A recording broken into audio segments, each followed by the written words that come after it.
Hey guys, welcome back to the channel. Go ahead and dim the lights, find your favorite blanket, and just settle in.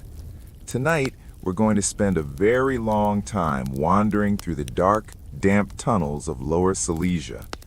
We're going to talk about gold, mountains, and the incredible, almost impressive ability of the Third Reich to lose things they really shouldn't have lost. So just relax, breathe, and let's drift back to the final, frantic months of 1945.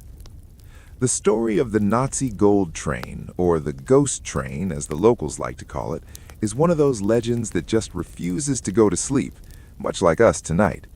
It's a story rooted in the kind of desperation that only happens when you realize your thousand-year Reich is actually ending on year 12. It starts in the city of Breslau, which is now Wrocław in Poland. Back then, it was a fortress city, and as the Soviet Red Army started knocking on the door, and by knocking I mean relentless artillery fire, the Nazi high command decided it was time to pack their bags. But of course, their bags weren't filled with socks and toothbrushes. They were filled with the looted wealth of a continent. Imagine, if you will, the bureaucracy of theft. Because of course the Nazis were nothing if not organized about their crimes. They had spent years systematically stripping Europe of its dignity and its gold. We're talking about bars of bullion stamped with the Reichsadler, bags of jewelry taken from people who were never coming back, and masterpieces of art that had no business being in a damp bunker. By early 1945, Breslau was sitting on a mountain of this stuff. And as the Soviet shadow grew longer, the local Gauleiter, Karl Hanke, a man who was exactly as charming as you'd expect a fanatical Nazi official to be, decided that this treasure needed to go westward, into the mountains, into the dark. So the legend says a train was commissioned. This wasn't just any train, though. It was a Panzers, an armored train. Because when you're trying to sneak 300 tons of gold through a war zone, you don't just use a regular cargo car. You use a rolling fortress encased in steel plates and bristling with anti-aircraft guns. According to the whispers that have survived for 70 years, this train was over 150 meters long. It was a literal iron giant, loaded to the brim with crates that were allegedly so heavy the engine groaned just trying to pull out of the station. The train left Breslau under the cover of a freezing, foggy night. It was headed toward the Sowie Mountains, a place that is already naturally eerie even without the addition of secret Nazi projects. The destination was supposed to be Waldenburg, now Waldseck. But here's the thing about this particular journey. The train entered the area, it was seen by a few terrified locals and railway workers, and then it just stopped existing.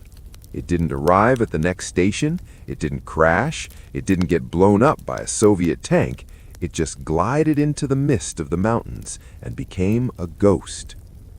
Now you might ask, how does a 150-meter armored train just vanish? Well, if you're a fan of underground architecture and pointless massive construction projects, you've probably heard of Projekt Riese. In German, Riese means giant, because, of course, they had a naming convention that favored the literal. Projekt Riese was a series of 7 massive underground complexes being carved into the Sowie Mountains. It was meant to be a headquarters for Hitler, a subterranean city, a factory. Honestly, they weren't even sure what it was entirely for before they ran out of time and concrete. Thousands of forced laborers worked in horrific conditions to hollow out these mountains. They created halls that were high enough to fit entire buildings inside. And most importantly for our story, they built tunnels wide enough for trains. The theory, the one that keeps treasure hunters awake at night, is that the gold train didn't just pass through the mountains, it went into them. The idea is that the train was driven into a specially prepared, secret spur of the railway line that led directly into a hidden tunnel within the Projekt Riese network. Once the train was safely tucked away in the belly of the mountain, the SS supposedly used explosives to seal the entrance, covering it with rocks, soil, and trees, until it looked like just another part of the natural landscape. And then, In a move that is classic Evil Villain 101, they supposedly executed everyone who knew exactly where the entrance was. Because why leave witnesses when you can just leave a mystery? For decades after the war, the region of Lower Silesia became a playground for rumors. When the borders were redrawn and the area became Polish, the new residents inherited these German ghost stories. Polish miners would talk about hollow sounds when they worked near certain sections of the track. They'd talk about seeing German werewolf units, guerrilla fighters, lurking in the woods long after the war was over, as if they were guarding something that hadn't been moved. Let's float over to one particular man who turned this legend into his life's work, Tadeusz Slowikowski. Tadeusz was a retired miner and a bit of a local historian, but obsessive might be a more accurate word. In the 1970s, he supposedly met a German man who had stayed behind after the war. This man, on his deathbed, because all good treasure stories involve a deathbed confession, claimed that he had seen the train being hidden. He even gave Tadeusz a map.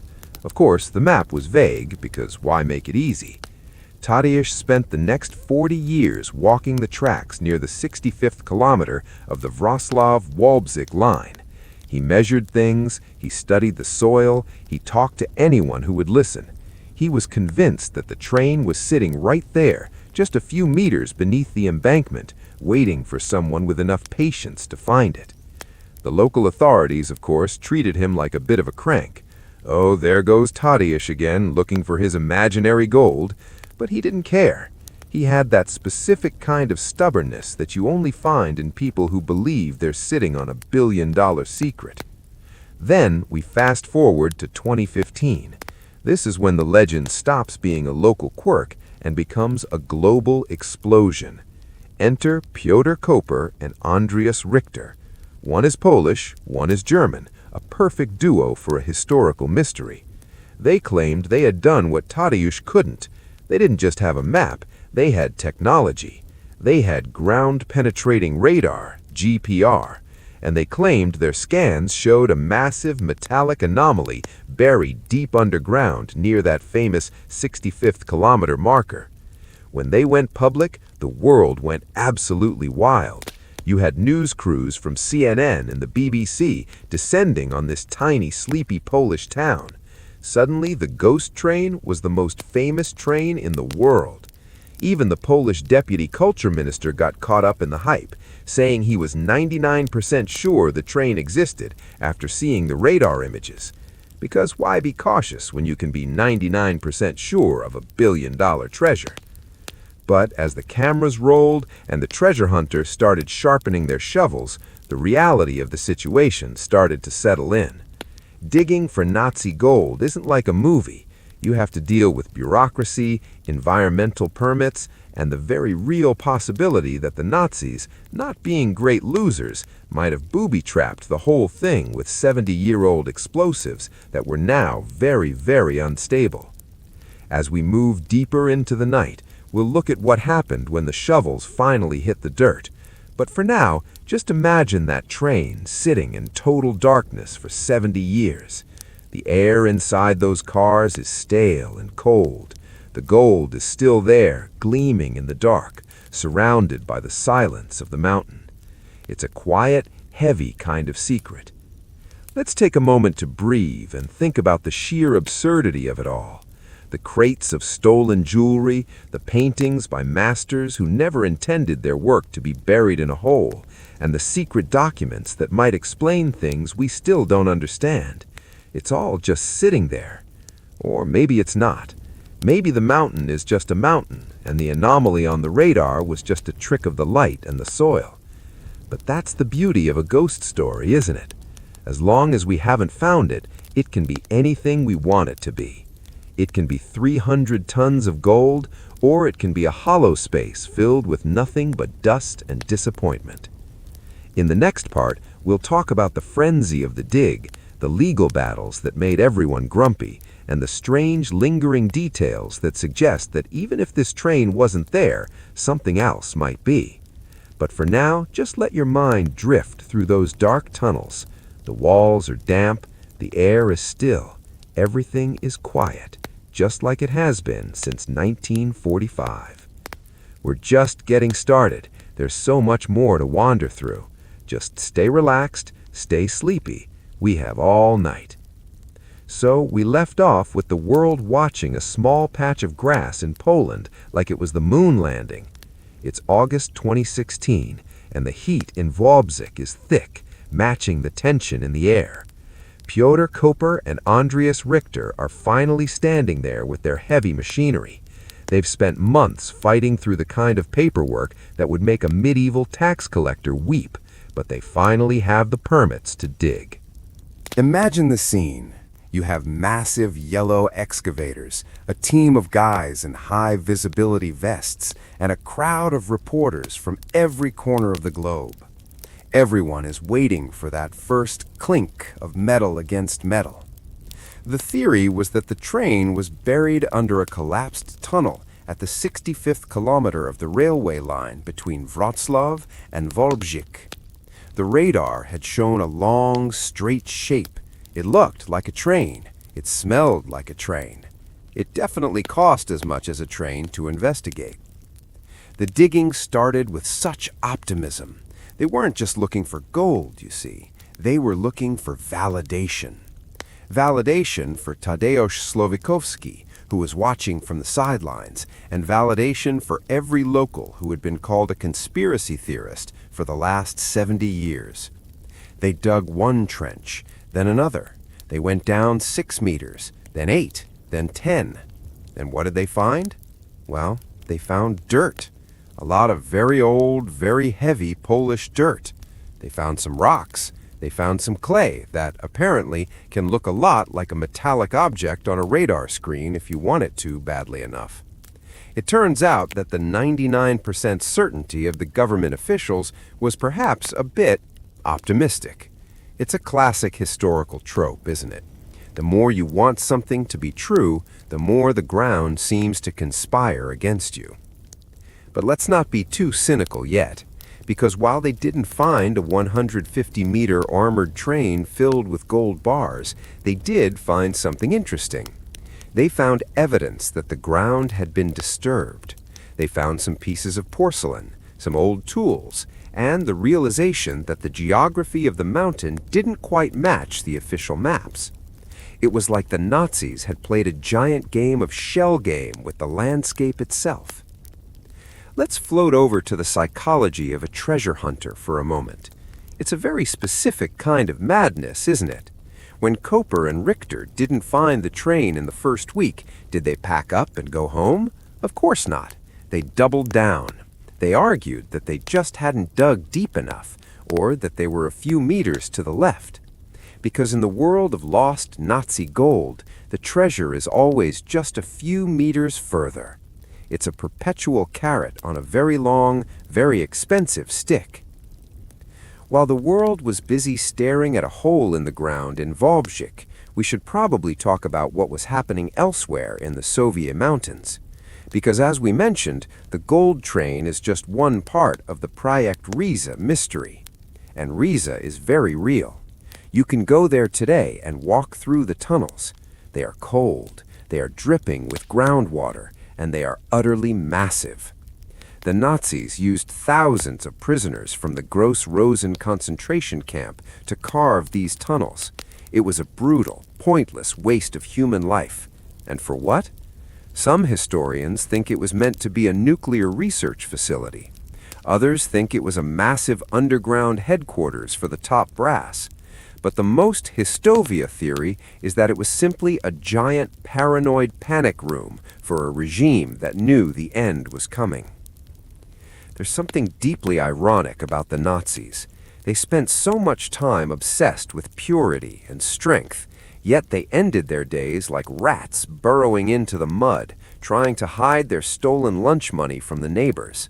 It's not exactly the heroic twilight they imagined. It's more of a damp, claustrophobic exit. As the 2016 dig continued, the atmosphere began to shift from global treasure hunt to local curiosity. The reporters started to leave. The live streams were turned off. Eventually, the excavators were packed back up and the holes were filled back in.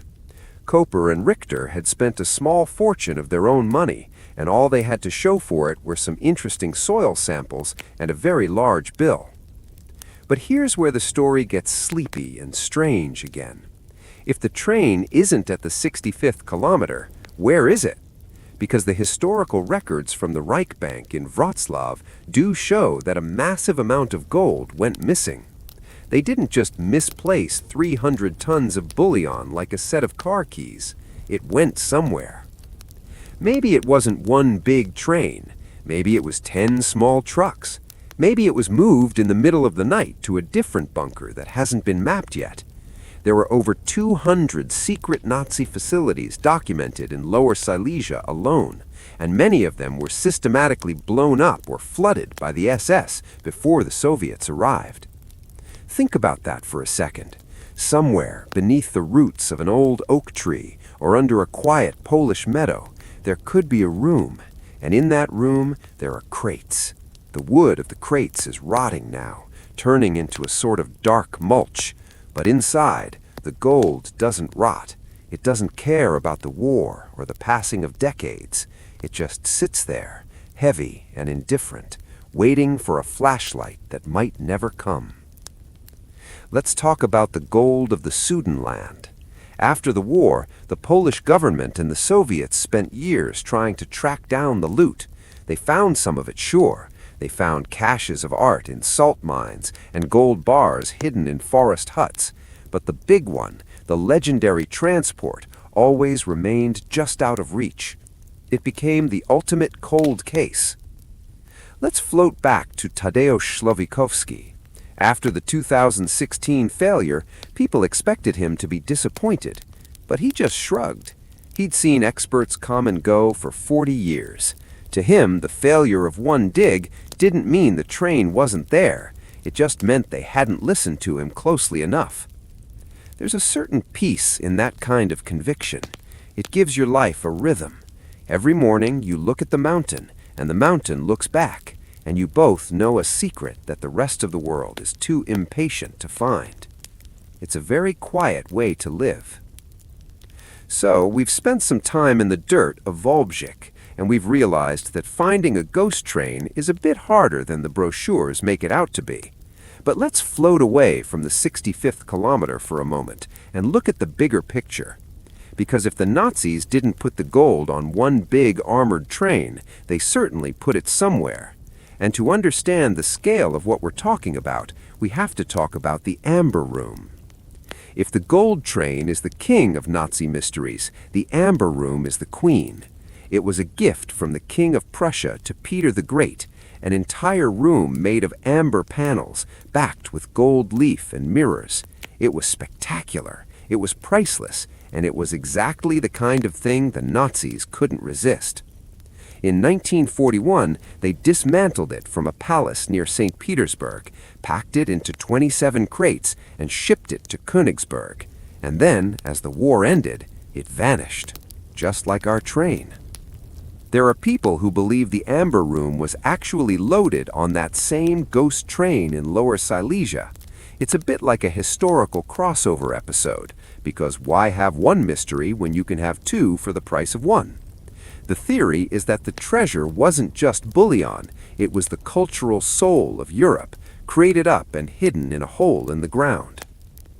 Let's talk about the salt mines for a second, because if you want to hide something, a salt mine is actually a brilliant choice. It's dry, it's deep, and it's naturally climate-controlled. In the final months of the war, the Nazis turned several mines, like the one at Merkers, into the world's most high-security piggy banks. When the American Third Army finally broke into the Merkers mine, they didn't just find a few coins. They found over 7,000 bags of gold coins, thousands of gold bars, and room after room filled with stolen art, Manet, Rembrandt, Renoir. It was a literal cave of wonders. And this is why the legend of the gold train persists, because we know they did it elsewhere. We have the photos of American soldiers standing next to piles of gold that look like something out of a cartoon. So when someone says, hey, there's a train in a mountain in Poland, it doesn't sound crazy. It sounds like a Tuesday in 1945. But back to our quiet, sleepy mountains. Let's think about the people who were left to guard these secrets. There's a very dark, very Histovia legend about the guardians of the gold. These were allegedly SS units who were given new identities after the war, settled into local villages, and told to watch the mountains. Imagine being a baker or a watchmaker in a small Polish town, but every night you walk to the edge of the woods and look at a specific rock formation, knowing that 10 meters behind it lies the wealth of a fallen empire. It sounds like a movie plot, of course. But in the 1950s and 60s, the Polish secret police, the SB, actually took these rumors seriously. They conducted secret operations with names like Operation Treasure, where they detained former German residents and interrogated them about hidden caches. They even used dowsing rods and psychics, because when the gold is this big, even the government stops caring about science for a while. Of course, they didn't find the train. They found a few small boxes of documents, some rusted Mauser rifles, and a lot of empty tunnels. But the big one stayed hidden. Let's drift over to the idea of the gold of Breslau. There's a specific theory that the gold wasn't just looted from other countries, but was actually the private savings of the citizens of Breslau. As the Soviets approached, the local banks supposedly collected all the gold and jewelry from the people for safekeeping. This adds a layer of tragedy to our sleepy story. It's not just Nazi gold, it's the wedding rings and life savings of thousands of people, now sitting in a damp tunnel, doing absolutely nothing for anyone. It's a very hollow sort of hoard. Think about the Sowie Mountains again. Imagine the scale of Projekt Riese. We have 7 documented complexes, but some researchers believe there are more. Complexes that were so secret they weren't even on the High Command's master list. Some think there's a Station 8, a central hub where all the underground railways met. If you were going to hide a train, that's where you'd put it, in the heart of the spider web. But the Sowie Mountains are made of gneiss, a very hard, very stubborn rock. Digging through it was a nightmare. The tunnels we can see today are often unfinished, with jagged walls and floors covered in freezing water. It's not a grand treasure vault, it's a tomb, a monument to a regime that was obsessed with the sublime, but ended up with just wet and dark. As we move toward the end of our wander, we have to ask, does it matter if the train is real? For the town of WWII, the answer is a resounding no. Since the 2015 announcement, the town has seen a massive boom in tourism.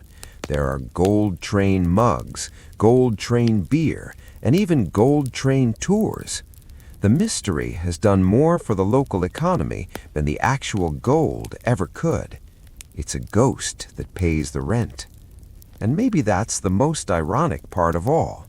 The Nazis tried to hide their wealth, to keep it for themselves, but 70 years later, the rumor of that wealth is what's feeding the local population. The gold is still a ghost, but it's a very helpful ghost. As the night gets deeper, just let these images flow past you. The crates of amber panels, the rows of gold bars in a salt mine, the silhouette of a silent guard in a forest, and the empty, dripping tunnels of Projekt Riese. It's all part of the same tapestry, a tapestry of a world that went mad for a while and tried to bury its sins in the earth. The earth, however, is very good at keeping secrets. It doesn't feel the need to explain itself. It just waits. We're almost at the end of our journey tonight. Just stay relaxed. The mountains are quiet. The tunnels are still. The gold, wherever it is not going anywhere. It's been there for 80 years. It can wait until you wake up. But for now, just drift. Everything is calm. The mystery is still there, tucked away in the shadows, perfectly safe, just like you. So here we are, at the end of the line. The excavators have gone, the news crews have packed up their satellites, and the 65th kilometer of Wrocław-Wałbrzych Railway is once again just a quiet stretch of track where the grass grows a little too tall. But as we settle into the final moments of our story, let's think about what remains. Because in history, the things we don't find often tell us more than the things we do. If you walk into the Sowie Mountains today, you'll feel a certain weight in the air. It's not just the humidity of the tunnels or the smell of wet stone. It's the weight of unfinished business. Projekt Riese is still there, a skeleton of a subterranean world that never quite drew its first breath. When you stand in the main chamber of the Ossowka complex, looking up at ceilings that disappear into the shadows, you realize that the Nazis weren't just building a bunker, they were building a monument to their own paranoia. And that paranoia is exactly why the gold train legend will never truly die. As long as there are unmapped corridors and flooded shafts, there is a place for the gold to exist. It lives in the gap, the space between what we know and what we suspect. Historians will tell you that the gold was likely melted down, spent on the war effort, or seized by the Soviets and taken back to Moscow in anonymous crates. But that's a very daytime explanation. At night, in the quiet, it's much more interesting to believe it's still down there. Let's float over to the idea of the ghost itself. Throughout our journey, we've talked about armored trains and amber rooms, but maybe the real ghost is the era itself, a time when the world was so broken that a 100-meter train could simply vanish. It represents a loss of accountability. The gold is a symbol of everything that was stolen and never returned, not just the wealth, but the lives and the history. Finding the train would almost be too simple. It would provide an answer, and answers have a way of killing mysteries. Think about Piotr Koper and Andreas Richter one last time. They didn't find the gold, but they found a different kind of treasure. They became part of the mountain's story. They are now chapters in the long, strange book of Lower Silesia, right alongside Tadeusz Slavicki and the nameless German officer on his deathbed. They proved that even in our modern world of satellites and Google Earth, the Earth can still hold a secret. There is something deeply comforting about that, isn't there? That we haven't mapped every inch of the soul or the soil. As you drift off, imagine the mountain as a giant stony library. Each tunnel is a shelf, and each crate is a book. Most of the books are empty, filled with nothing but cold air. But somewhere, in a section no one has visited since May of 1945, there is a volume bound in gold. It's sitting on a rusted rail car, covered in a thick layer of dust that looks like velvet in the dark. It doesn't need to be read. Its value comes from the fact that it is hidden. The wind outside is picking up, rustling the leaves of the Polish forests. Somewhere deep underground, a single drop of water falls from a nice ceiling. It hits the steel plating of an armored car with a tiny metallic tink. It's a sound that no one hears, a rhythm that has been repeating for 80 years. Dip, tink, dip, tink. The gold is safe. The secrets are kept. The mountain is at peace. We've traveled a long way tonight, from the bank vaults of Breslau to the muddy trenches of a modern dig. We've looked at the greed of kings and the obsession of miners. But now it's time to let the story go. The tunnels are closing up. The flashlights are flickering out. The ghost train is pulling back into the mist, moving slowly, silently through the heart of the mountain until it's gone. Everything is quiet now. The history is settled. The bed is warm and the room is dark. You don't need to find the gold tonight. You've found the end of the story, and that's enough. Good night, and I'll see you in the next chapter of the past. But for now, just rest. The mountain is watching over everything. The mystery is safe, and so are you. Good night.